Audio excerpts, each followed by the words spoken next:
Board of Directors at the YWCA. And on behalf of the board and the staff, I want to welcome you all to our 27th annual Leader Luncheon. Thank you so much for being here. We are grateful for your support for the YWCA and for this year's honorees, Sarah Tingley, Adelyn Bell, and Lily Madison. We are thrilled to have you all today.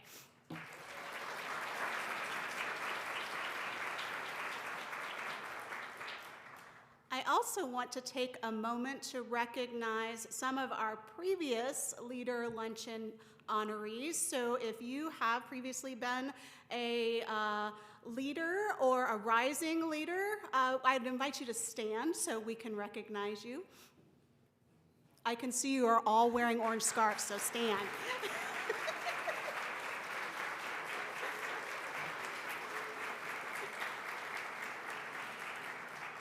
It is wonderful to continue to see you here sharing your legacy of leadership as we continue to celebrate new honorees. I also want to celebrate all of the people that we have had scrolling on our board,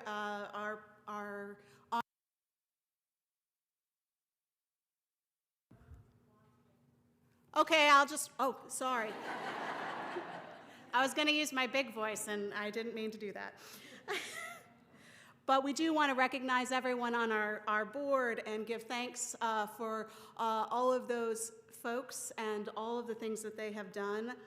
I do want to give particular thanks in memory of Mickey Swackhammer, our friend and our colleague who dedicated 34 years of her life to the YWCA, most of those as a very tenacious legal advocate for the Victims Resource Center. Her advocacy was really a model for us all, and so I hope that we will continue to honor her memory in that way.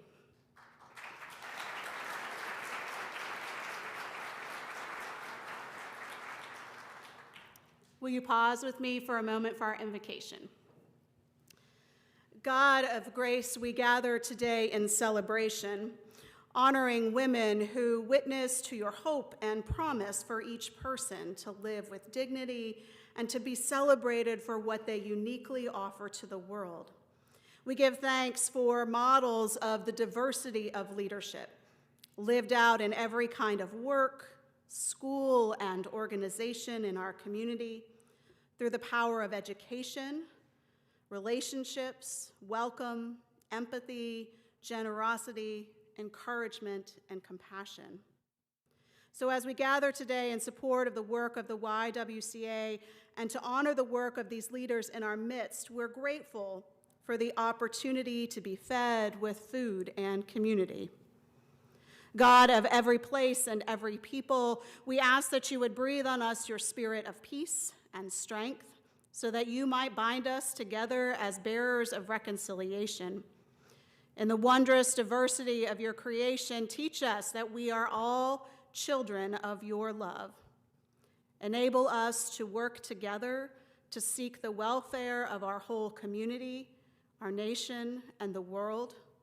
Give us strength of purpose and concern for the neighbor we know well and the neighbor we do not yet know, the ones who live next door and the ones who live on the other side of the world. May this time together move us to include and celebrate every person. Make us witnesses and co-creators of your hope and promise for each person to live whole lives of justice, freedom, peace, and dignity. In your holy name, amen. We are looking forward to sharing lunch together in just a moment. Pitt staff will be excusing us by table, so please enjoy some time for conversation and food.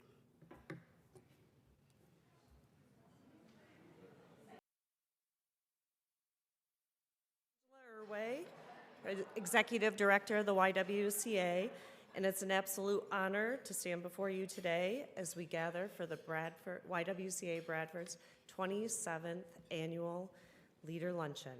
27 years. That is nearly 3 decades of celebrating the incredible women who shape our community. Each year, we come together to recognize the women who lead, serve, and inspire. These are the women who lift others up, who break barriers, and who redefine what leadership looks like. They do so in their workplaces, in their schools, in their families, and in our community, often without seeking recognition, but always making an impact. What makes today even more special is seeing the bright future ahead. Our rising leaders, young women between the ages of 16 and 25, remind us that leadership has no age requirement. Their passion, their commitment, and their drive prove that the next generation is ready to lead with purpose and vision. In a world that can often feel uncertain, moments like this remind us of the power of hope, resilience, and community. The women we honor today represent those values. Their stories inspire us, and their contributions make McKean County a better place for all. To our honorees, thank you for what you do, for who you are, and for the difference you make every day. And to all of you here today, thank you for your support. Your presence, your encouragement, and your belief in the mission of the YWCA matter. Together, we are creating a community where leadership is nurtured, where service is celebrated, and where the future really is bright. I hope you enjoy today's luncheon, and let's continue to lift each other up. We're going to begin with the first rising leader, who will be introduced by Ricky Jenneret of the Otto Eldred School District. Ricky.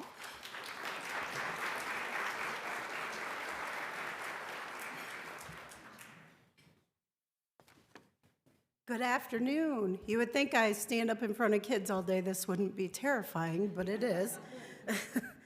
I'm a big ball baby too, so I'm apologizing in advance. So it is my privilege today to introduce to you Adelyn Bell. Addie exemplifies the traits of an extraordinary leader through her community service, professional achievements, and inspirational impact. Her dedication to the Otto Eldred and surrounding communities shines through her success of Addie's vegetable stand. What started as a small initiative has grown into a thriving venture, raising thousands of dollars to support essential community resources like blessing boxes. She also recently created an Addie's Vegetable Stand Scholarship for seniors. Sorry. Through her vision and commitment, Addie has not only provided fresh, locally grown produce, but also brought hope and nourishment to those in need. Her ability to address community challenges with compassion and ingenuity is truly remarkable. Addie's leadership extends beyond her community efforts. She recently earned first place in the FFA's prestigious Keystone Star in Agribusiness competition, a testament to her innovation, perseverance, and excellence in agriculture. This achievement highlights her ability to thrive in competitive environments while paving the way for future agribusiness leaders. More than her accomplishments, Addie is a source of encouragement and inspiration. One second, sorry. Her generosity and strong work ethic make her a role model for both her peers and the younger generation. She leads with her heart, always striving to uplift those around her. I'm almost done, I promise. It is rare to find someone who embodies such a unique combination of vision, resilience, and kindness. Addie Bell is a true trailblazer and a beacon of hope in our community. Her contributions deserve to be celebrated, and I can think of no one more deserving of recognition at this year's YWCA's annual leadership luncheon. Congratulations, we are so proud of you, Addie. Thank you.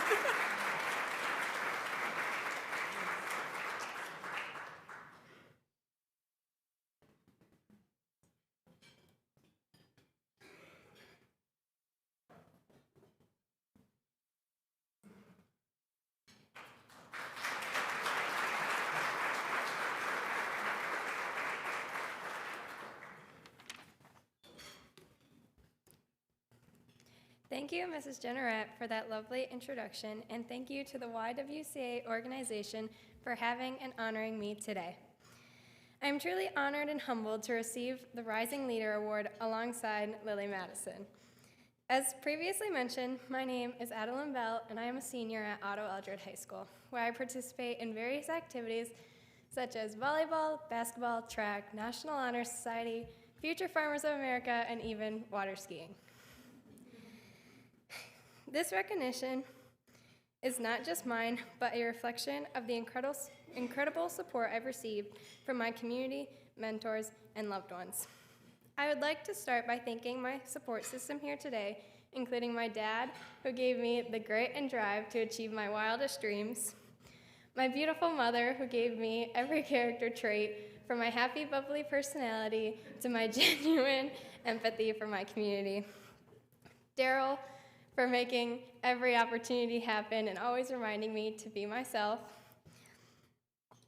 my Aunt Erin, for being an inspirational role model in the community, and my grandparents, Greg and Jane Bell, who have been a foundation of my religious faith and trust in God. And lastly, I would like to thank my teachers and the school for supporting me, including Mr. Brandon Whitmer, Mrs. Erin Jackson, Mr. Nicholas Vella, and Mrs. Generette, the one who graciously nominated me for this award today.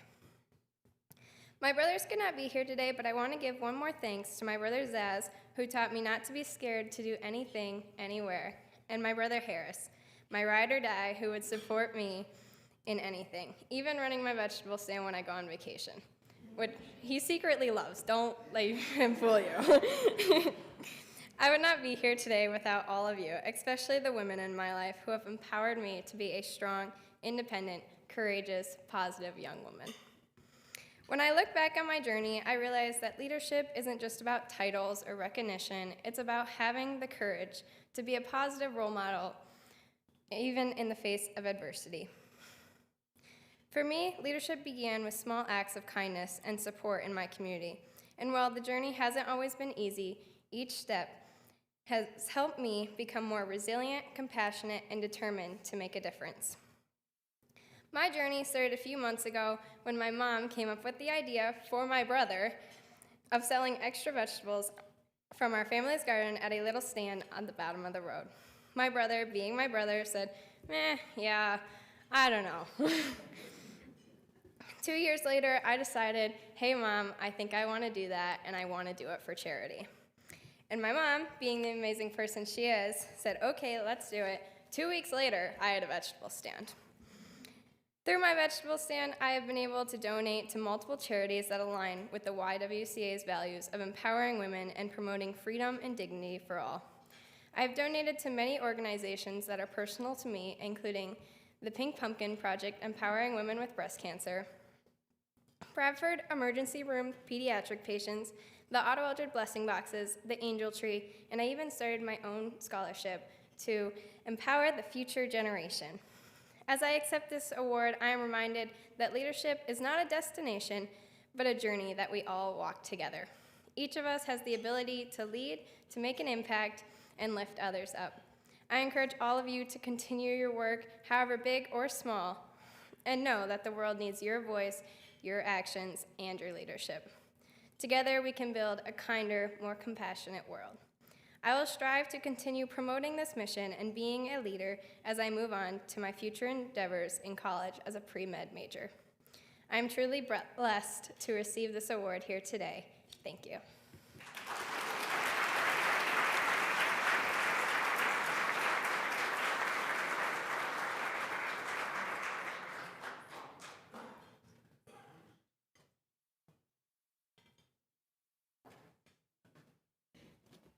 Okay, next, Lauren Ferguson will be introducing the next rising leader. Go ahead. I'm also a bit terrified, which is probably strange for some of you who know me. I'm not really like that. A couple transparency things. I've been struggling with sinus stuff, and in my mind, I sound like Charlie Brown teacher, womp, womp, womp. I'm hoping that's not how I sound to you all. And also, I practiced my speech last night, and I looked at my timer, and I thought, girl, you need to scale this back, because I think I was at 12 minutes. I'm not at 12 minutes anymore, but that says a lot about the child I'm about to introduce. I'm a school counselor at Port Allegany Junior Senior High School, class of 2000 graduate from Bradford area high school. First, thanks so much to the YWCA and all of the hard work you do to put this event on. It's great. A big congratulations to Sarah Tingley, Adelyn Bell, and of course, Lily Madison. After I graduated, I lived in large college towns, I lived in cities, suburbs, and I have to say that these small communities are full of some of the most generous, kind-hearted, giving people that you can meet in the world. Great things happen here, great people live here. And for those of you doing hard work, keep going, because it makes a difference in kids' lives. Rising young leader Lily Madison, a senior at Port Allegany, is one of those great people. Because it would take me the rest of the time we have here to list all of her accomplishments, I'm just going to highlight some things. She has played an integral role in live streaming services for the Evangelical Covenant Church in Port Allegany, where her father is the pastor, since the pandemic started. And even as we came back from the pandemic, she chose to continue that service. She thought it was important for people who couldn't make it or were ill. She spends her summers at Camp Mission Meadows in New York, and she's currently a camp counselor there. She was selected as a member of the Potter County Youth Leadership Program. She is president of Peer Helpers, GSA, French Club, Drama Club, and Gator News, captain of varsity track and girls varsity soccer, vice president of National Honor Society, drum major of the marching band, and a member of student council and varsity club, and just about every group possible in our school's music department. And she will be playing Wednesday Addams in the school musical in April. All of this is in addition to taking the most difficult courses our school has to offer and acing them all. I am not lying when I say that I'm not sure when this child sleeps. I told her once it's summer, you need to sleep. Her future plans include college. She's waiting to hear back from many schools. As some of you might know, their admissions process is long and tedious. But she has been accepted to the Pennoni Honors College of Drexel University with a major in biomedical engineering. She would love to become a physician, and not surprisingly, as part of her long-term plan, she is looking into Doctors Without Borders, which is a program that provides medical assistance to the most needy people in the world. I've listed a lot of titles and accomplishments, but what is most important for me to convey is something a bit more intangible. People can have roles and titles, but that in itself doesn't equate to being a good leader. But Lily is a kid who is friendly to everyone. Socially, she is welcoming, encouraging, and inspiring. And she behaves that way across different cultural and socioeconomic peer groups. Even though she has led the pack for many years, there is nothing pretentious about her. And to me, that speaks volumes about her character. If you've never heard of epigenetics, it's something to read about. Heritable traits that influence DNA makeup. Lily's parents, Carrie, a learning support teacher, and JT, a Navy veteran and pastor, are here to celebrate her today. They are both helpers in a world full of people who desperately need it. Families like them, people like them, are what make our communities a great place to live. Their daughter Lily is carrying on a strong genetic trait. While she's doing the internal work of growing and improving, she also encourages it in others, and she does it with little ego and a genuine and caring heart. Please help me welcome Lily Madison.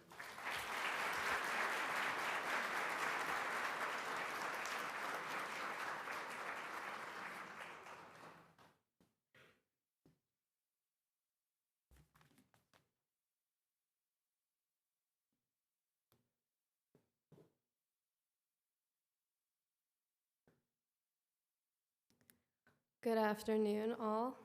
My name is Lily Madison, and as you probably have heard a few times from these other women who have talked about me a little, I'm a senior at Port Allegany High School. For those who don't know me, I am a devout Christian, a lifelong piano player, and an avid chemistry and medical science nerd. I have a passion for learning French, and I think I can count the number of times I've gone home after school without any rehearsals or practices on one shop teacher's hand.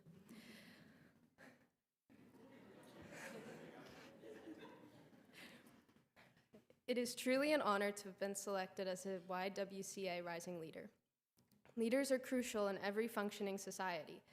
The leader is the one who makes the final decisions, has all eyes glued on them, and gets the heat of the hate from disapproving citizens. Being a leader is not an easy job. When I think of what makes a great leader, I remember all the strong role models I've had over the years and think about what they all had in common. Good leaders are approachable. They make decisions deliberately, and they don't take others for granted. Throughout my adolescence, I've striven to emulate such qualities as they have been shown to me. To be a leader, you must exhibit self-discipline. I gained the most experience in this by being at musical productions at such a young age. When I was in elementary school, I had the chance to be in 3 musicals that the high school was putting on: Annie, The Secret Garden, and Newsies. These performances built the foundations for learning lessons in delayed gratification. After months of tiring rehearsals, we put on a few shows, and that was our reward.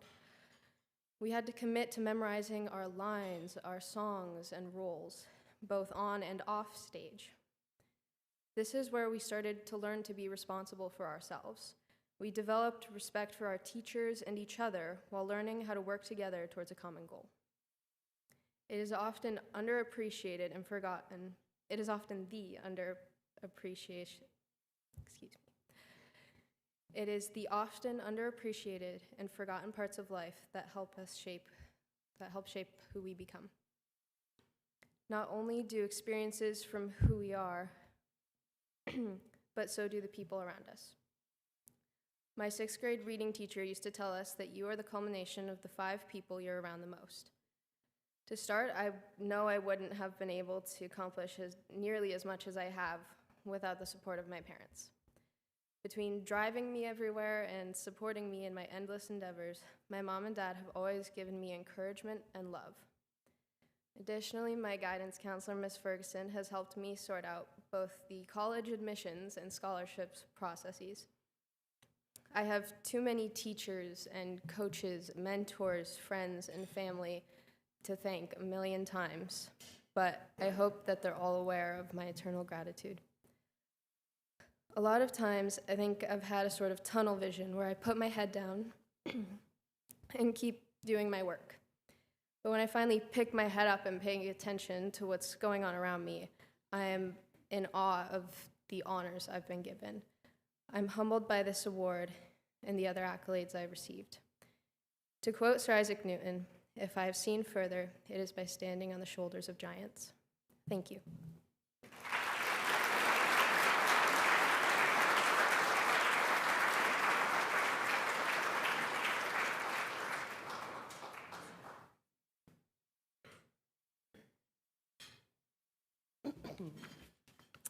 And we're going to end with this year's 2025 YWCA leader, who will be introduced by Katie Pooty, Superintendent of Bradford Area Schools.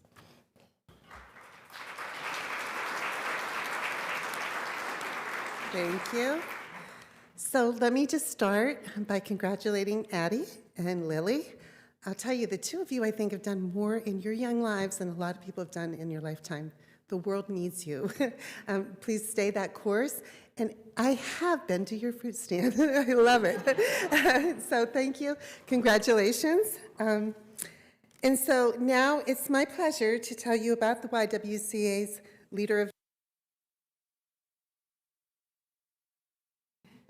Maybe not. There we go. Oprah Winfrey said that leadership is about empathy. It's about having the ability to relate to and connect with people for the purpose of inspiring and empowering their lives. Her words could have been written about Sarah. I believe that very few leaders in our community have had the impact on others that Sarah has had, whether she realizes that or not. So let me tell you about her. Besides raising two remarkable children, Deanne and Megan, she's been married to her wonderful husband, Tim, for 32 years. Sarah is approaching her 30-year milestone as an educator in the Bradford Area School District.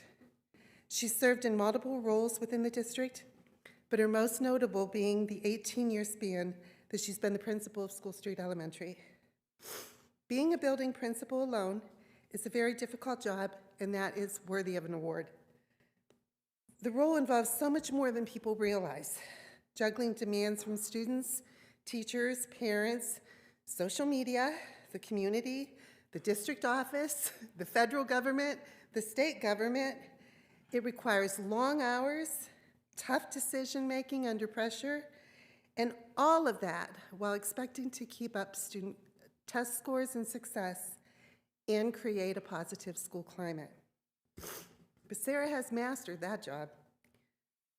What is extraordinary about her is she does all of that, but she still takes it to the next level. Somehow, she still manages to find the time to mentor her teachers, consult and check on her administrative peers, to actively engage with her families, and most importantly, to monitor and meet the needs of her students. I'm sorry, I guess this sinus thing is... Each year, 500 to 600 students walk through the doors at School Street. This is a grade 3 to 5 building, so the children are very young and impressionable. Sarah greets every student at the door each day, and she makes sure that she knows something personable about each of them. By the second week of school, Sarah is calling every single student by their first name. She inquires about the things that are important to them. She gives them hugs and encouraging words to start their day. She doesn't miss a birthday.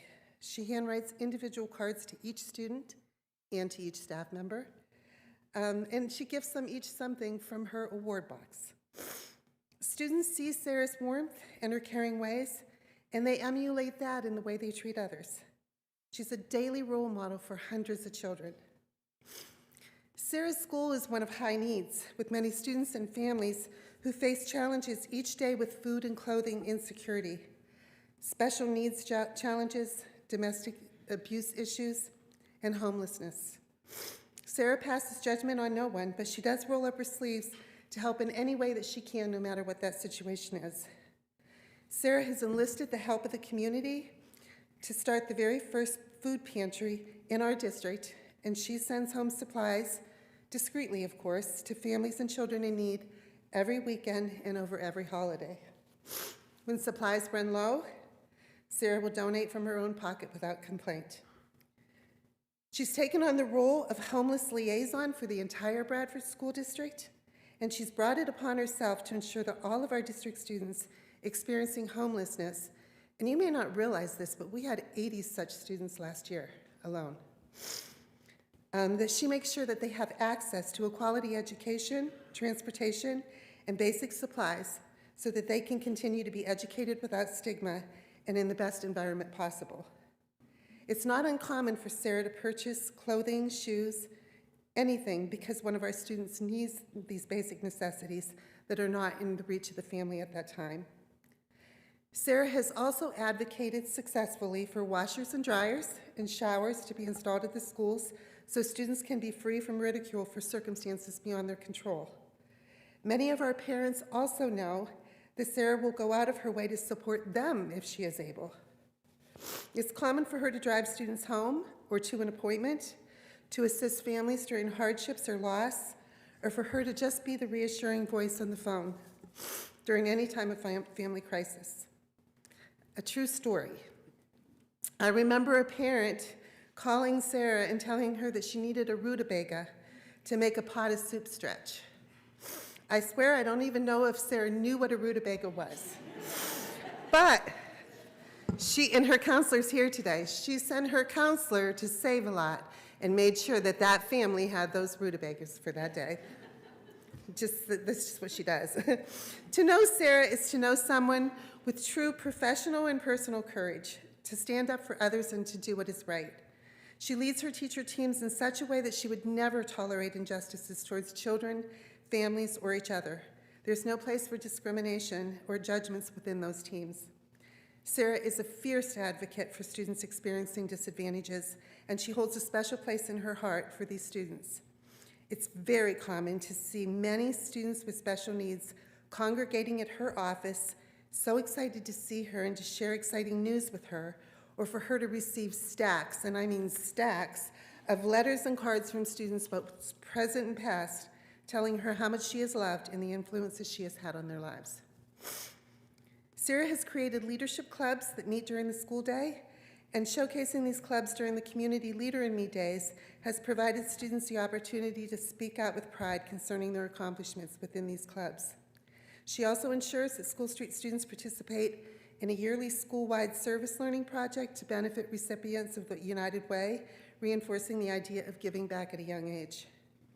In her personal time, Sarah spends countless hours at the school, coordinating and attending parent and family involvement activities with her team members. She and her team recently, in January, were selected to present their student engagement and family activities at a national Leader in Me conference in Orlando, Florida, to a standing room only crowd, testament to her positive impact.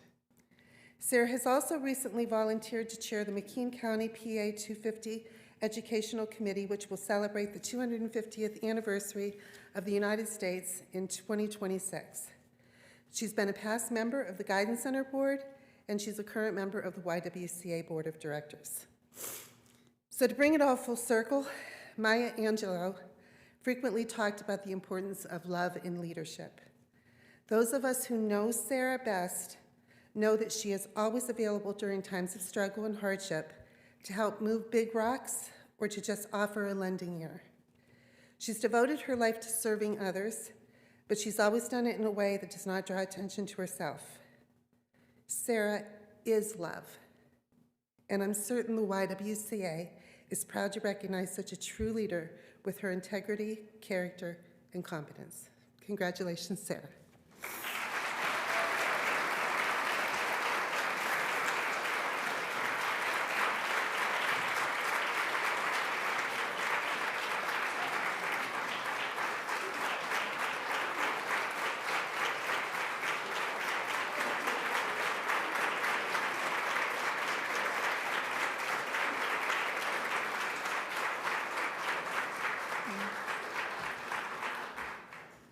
Well, now I do feel like I want to throw up. Thank you, Katie. First, I want to also extend my congratulations to Addie and Lily on your recognition today, because these inspiring ladies are always reinforces my heart and hope for the future when I come to these luncheons and I learn about all the great things that are being done. So congratulations, ladies. Next, I'd like to thank Katie for nominating me for this award. Katie and I have been through a lot, professionally and personally, over 28 years or so.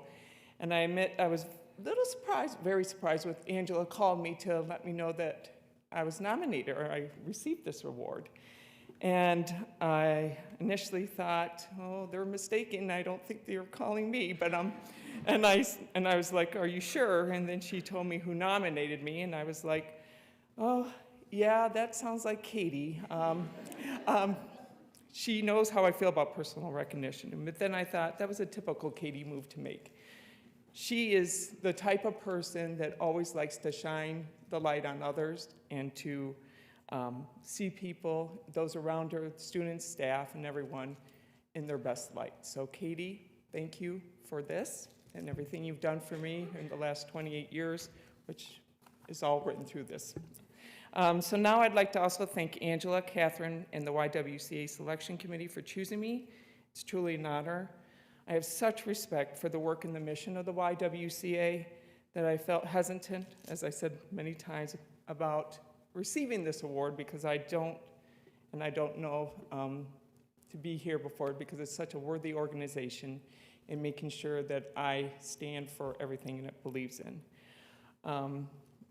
We must continue to advocate strongly for those without voices, especially those abused, income unstable, women, minorities, and those with mental health issues that are sometimes other people are very quick to turn their head away from or make an excuse for their misfortunes. The staff at the YWCA are the salt of the earth for what they do on a daily basis. They're the ones that are doing the hard work to ensure that our neighbors are safe and they can have better futures. It is their passion and commitment that I want to highlight and honor today. I've witnessed firsthand many times through my career how my families, our families at School Street have been turned around from the hard work of the staff at the YWCA. So thank you, ladies and gentlemen, for all your work. I'm also grateful for my family, friends, and colleagues that are here today, my husband, Tim, my son, Dan, and his beautiful wife, Lauren, and my daughter, Megan. She likes to play the role of the forgotten child, but she's the youngest, so it goes in order. Tim has tolerated a lot of nonsense and crazy ideas over the year, along with many countless hours that I've been away from home for one reason or another. And I'm truly blessed to have a partner in life that believes in empowering women to be the best that they can be. And to my children, I couldn't be prouder of how they have grown into such smart, kind, and fierce advocates.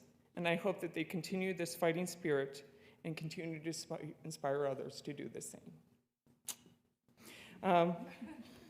Before I leave here today, I just want to remind you the impact that you can make in someone's life. I've been very fortunate through my life to have people step in to help me when I needed them, and I've never forgotten them. From my early years, my family didn't have much money. It was Barb Bartaball and our neighbor that would give me her daughter's hand-me-downs and would take me on trips. She became like a second mother to me. And when she already had 4 children of her own to raise, I just became another one to her group. I was very blessed to have many teachers in my life, such as Rick Lutz, Terry and Dottie Sturm, that pushed me to do my best. Unfortunately, I didn't appreciate it as much as I should have at the time, because unlike these ladies in front of you, I probably was a little bit immature in high school. I'm also very proud and thankful to a former coach, Joe Manning. He was my softball coach for several years. And however, we always kept in touch, and he always tried to lift my spirit because he kind of knew where I was coming from. And he'd always call me Miss America, try to boost up my morale. And you know what? I don't think he was wrong about that. But anyways, Joe, he was a great man, and he later helped me buy my first car. So I'm very grateful to that man. And then it was later my parents and my mother-in-law that helped watch our children so that I could finish my degree and work for our family. It was Judy Brown and Julie Cosper, Linda Maravich, and Katie, my first mentors when I got my first job teaching at School Street over 30 years ago. They taught me how to have high expectations and not pity for those that are underserved, while at the same time having a good time. And it was also people like Katie and Sherry O'Mara that encouraged me to always do more with my career and go into leadership. Throughout my life, I've always had people that came to me at the right time, and I cannot imagine what my life would have been like if they weren't there for me. It's by the grace of God and the kindness of others that I have had a rewarding life. I am eternally grateful for them and the countless others that have exhibited such kindness to me. For this reason, I just want to remind you that we must continue to pay it forward. Everyone is worth our time, and everyone deserves the opportunity to be treated with dignity and respect. So before I go, I just want to share one of my favorite poems. It's called When Giving Is All We Have by Alberto Rios. When giving is all we have. One river gives its journey to the next. We give because someone gave to us. We give because nobody gave to us. We give because giving has changed us. We give because giving could have changed us. We have been better for it. We have been wounded by it. Giving has many faces. It is loud and quiet, big though small, diamond in the wood nails. Its story is old, the plot worn, and the pages too. But we read this book anyway, over and again. Giving is, first and every time, hand to hand, mine to yours, and yours to mine. You gave me blue, and I gave you yellow. Together we are simple green. You gave me what you did not have, and I gave you what I had to give. And together we made something greater from the difference. So, thank you, everyone.